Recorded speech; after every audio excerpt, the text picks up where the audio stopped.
The London Overground reinvented what urban railways are meant to be, and I don't think it gets as much praise as it should do.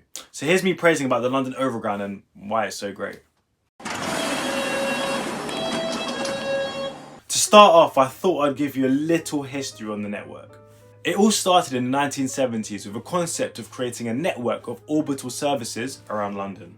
The orbital services idea was an independently produced ring rail proposal in the early 1970s, with some proposals evaluated in the London Rail Study of 1974, with it suggesting a North London network of orbital services, including the use of existing railway routes instead of the construction of new ones, which was suggested in earlier plans of the Ring Rail Plan. The proposal was for several overlapping services to mainly include the North London line at a 20-minute interval. There were suggestions of many routes which followed the North London line, with services from Broad Street to Richmond, Barking to Clapham Junction and Ealing Broadway. But due to a lack of interest in local train services by the government at the time, only a few of these routes got implemented. These being North Woolwich to Richmond, also known as the North London line, Willesden Junction to Clapham Junction, the West London line, London Euston to Watford Junction via Willesden Junction, the Watford DC line, and Gospel Oak to Barking, the Gospel Oak to Barking line. You starting to see what's going on here? These services were run by Silverlink Metro. But fast forward to February 2006, where it was announced that TfL would take over management of all operations previously run by Silverlink Metro. The name was originally supposed to be North London Railways, but due to the East London line being added to the scheme, caused the birth of London Overground. Then came the 11th of November 2007, when TfL took over all North London Railway services from Silverlink Metro, and the day London Overground was born. The launch of the London Overground was heavily advertised with leaflets and posters and media events about it. The main thing that got people excited about this new project was the improved frequency, staffing at all stations, the introduction of new stock, and refurbished stations. A lot of them being very run down prior to the refurbishment, which I guess inadvertently caused passengers not to use the services due to its dirty and unkempt conditions. Also advertised was the introduction of new stock, the Class 378, offering a tube-like train on overground railways with the use of longitudinal seating and wider metro-style doors to speed up the boarding process. However, these new trains didn't enter service until the 29th of July 2009. The London Overground also included the rollout of Oyster Pay-As-You-Go across the whole network, which was quite a big deal at the time as Oyster card payments wasn't as widespread as it is now. Funny that, now they're slowly trying to get rid of Oyster card payments in favour of contactless payments.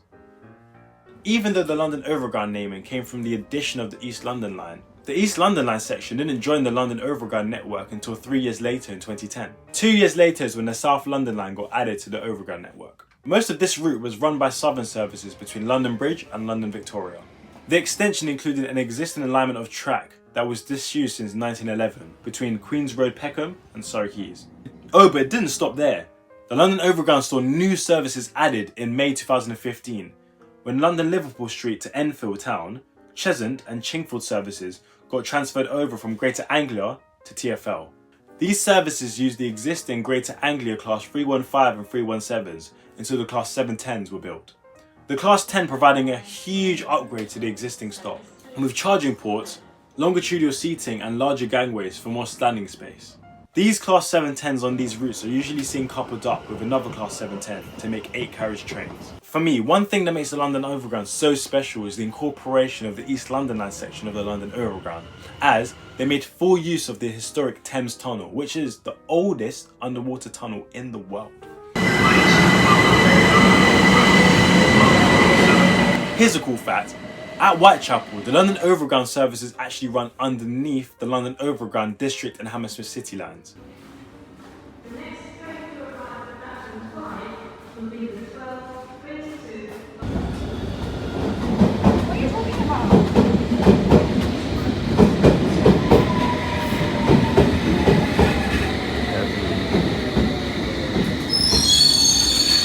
Now, isn't that crazy? What makes the London Overground even better is that there's so much potential for the network. The first being the currently under construction Barking Riverside extension, which will see newly built Class 710s serving the extension, which is well needed for the area. The next is the potential construction of a station on Surrey Canal Road, which is on the South London line section of the London Overground, between Surrey Quays and Queen's Road Peckham. with the station name changed in recent years from Surrey Canal Road to New Bermondsey, due to the redevelopment planning to take place in this area. The groundwork for the station is already in place, so when they find the money to build the station, it can start right away.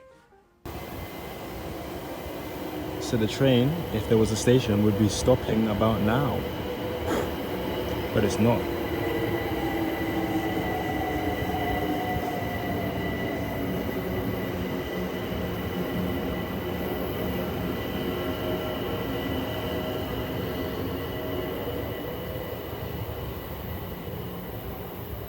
Another potential for the London Overground is the splitting and naming of each of the different lines on the London Overground network. This would mean that each different line would be allocated a separate naming and colour so that the customers can differentiate between the different lines. Now how cool would that be? I mean, a bit confusing on the map, but, you know, more lines. The main reason why you guys are here is for why I love the London Overground. I love how it's been built in less affluent areas, as it's allowed these areas to thrive significantly. I also love how it connects to loads of different lines, allowing customers to travel all across London. It also glamorises orbital travel and provides an alternative route instead of going straight through London, which also has a Zone 1 premium. Some exemptions apply to people in particular and remember that exemptions may not always be visible or obvious.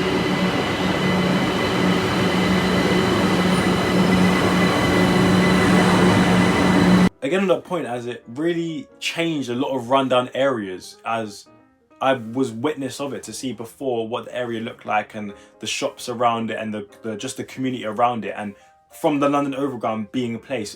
And it's not that much if you think about it. It's what, new trains, a lick of paint and staffing at the stations can change the whole dynamic of an area, and it's like, it's so beautiful to see the difference, and that's why I love it. It's just amazing. And orange is such a good colour as well. Whoever picked the orange, I mean, there wasn't that many colours left on the tube map anyways, but orange, perfect. But yeah, that's my points on why I love the London Overground and why I think you should love the London Overground. Let me know if you like the London Overground either, and there's any points that you like specifically about it, or if you dislike it, let me know. Let's talk about it. Anyways, thanks for watching, and I'll see you in the next one. Not you still here when the video's done. Get on with your life, dude. Or you can watch another one of my videos.